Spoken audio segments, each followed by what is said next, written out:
नमस्कार। Excellence learners के online classroom में आप सभी का स्वागत है। और आज इस क्लास में हम लोग पढ़ेंगे रामधारी सिंह दिनकर के द्वारा रचित एक पोएट्री, एक कविता जिसका शीर्षक है दो में से तुम्हें क्या चाहिए। बच्चों, रामधारी सिंह दिनकर हमारे देश के राष्ट्र कवि थे, जिनका जन्म बिहार के बेगूसराय के सिमरिया में हुआ था। बाद में वे राज्यसभा के सदस्य भी बने और हिंदी की इन्होंने बहुत सेवा की। उनकी कविताओं का मूल स्वर था राष्ट्र चेतन और देशभक्ति। तो आज इसी कविता की व्याख्या मैं इस चैनल पर करूंगा आपके लिए, जो बहुत ही महत्वपूर्ण कविता है आपके पाठ्यक्रम का।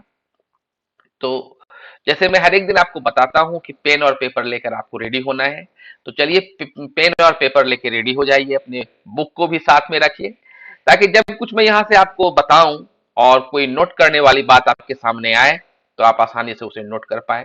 और हाँ, यदि अब तक आपने इस चैनल को सब्सक्राइब नहीं किया है या अभी अभी आप हमारे साथ जुड़ रहे हैं, तो चैनल को भी सब्सक्राइब कर लेंगे। तो चलिए पेन पेपर लेकर रेडी हो जाइए, मैं इसकी व्याख्या कर रहा हूं आपके लिए।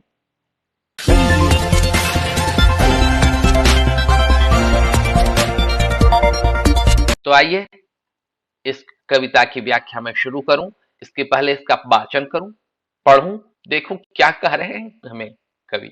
दो में से तुम्हें क्या चाहिए, कलम या कि तलवार, मन में ऊंचे भाव कि तन में शक्ति विजय अपार, अंध कक्ष में बैठ रचोगे ऊंचे मीठे गान, या तलवार पकड़ जीतोगे बाहर की मैदान।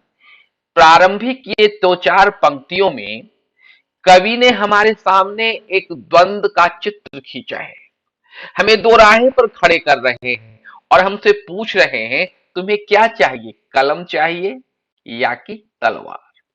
कलम और तलवार वस्तुतः यहाँ पर सांकेतिक शब्द के रूप में प्रयुक्त है।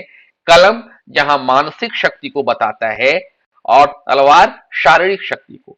तो कवि पूछ रहे हैं कि दो में से तुम्हें क्या चाहिए, मानसिक शक्ति या शारीरिक शक्ति। क्योंकि कलम क्या है, मन में ऊंचे भाव। कलम मन के भावों को इंगित करता है, बताता है, और तलवार शक्ति विजय अपार, शक्ति और विजय को प्रतीक के रूप में तलवार के माध्यम से कवि ने बताया है। क्या बोल रहे हैं, अगर आप कलम लेते हैं, यदि आप कलम का चयन करते हैं तो क्या फायदा होगा, अंध कक्ष में बैठ रचोगे ऊंचे मीठे गान, या तलवार पकड़ जीतोगे बाहर की मैदान।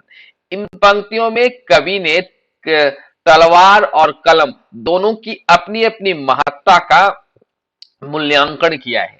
वे क्या कह रहे हैं कि यदि आपने अपनी जिंदगी में कलम यानी कि मानसिक शक्ति का चयन किया तो आप क्या करेंगे, अंध कक्ष में बैठ रखोगे। अंध कक्ष कहने का मतलब यदि आप अकेले भी हैं तो भी आपको कोई चिंता नहीं है, आप अकेले में भी बैठकर मीठे गान मतलब कविता, हाँ, मीठे गान को आप रच पाएंगे। और अगर आपने तलवार का चयन किया, अगर आपने तलवार को चुना, तो बाहर का मैदान आप जीत पाओगे, मतलब युद्ध जीत पाओगे। ठीक है, आगे। कलम देश की बड़ी शक्ति है भाव जगाने वाली, दिल की नहीं दिमागों में भी आग लगाने वाली। यहां पर कवि कलम की महत्ता को रेखांकित कर रहे हैं। क्या कह रहे हैं कि किसी भी देश के लिए कलम की शक्ति बहुत बड़ी होती है। क्यों?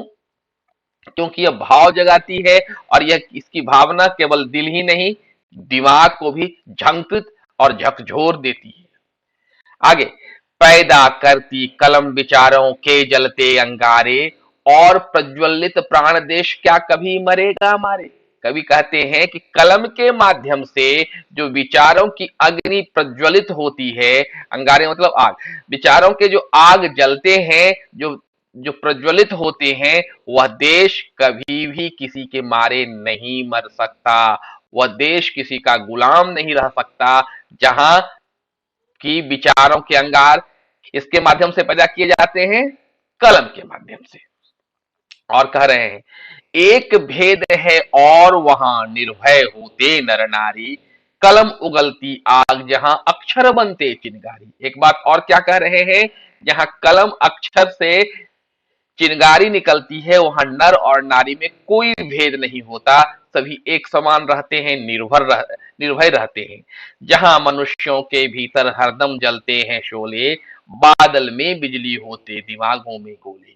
क्या कवि कह रहे हैं कि जहां कलम की प्रधानता होती है वहां मनुष्य के भीतर हरदम शोले, अग्नि प्रज्वलित होती रहती है।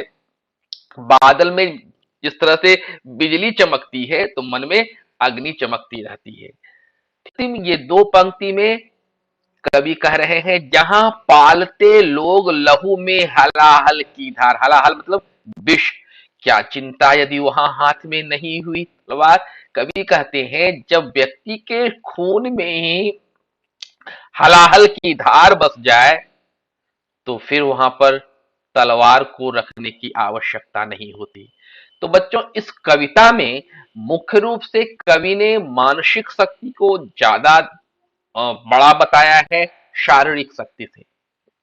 ठीक है, तो यह कविता आपको अच्छी लगी होगी। इसके अर्थ, भावार्थ मैंने अभी आपके सामने बताए। अब जाते जाते फिर मैं आपको याद करा दूं, बारी आपकी।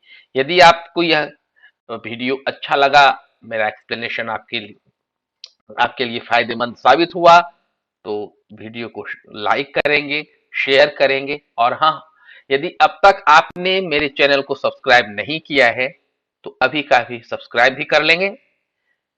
तो आज के लिए इतना ही, मिलते हैं अगली बार।